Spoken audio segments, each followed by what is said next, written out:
শেষ সাজ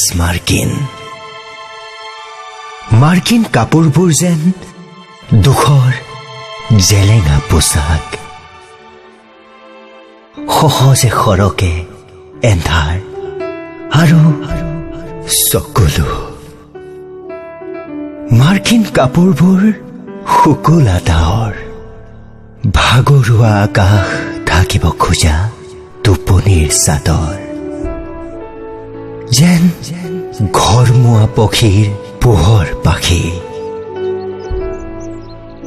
আন কাপোৰৰ দৰে মাৰ্কিনৰ নাথাকে ভিন্ন গোন্ধ।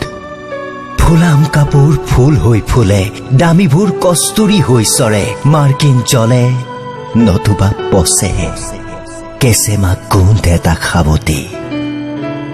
কাৰ ধনেৰে কোনে কিনে, কাৰ দুহাতে সলাই সেই সাজ মাৰ্কিন।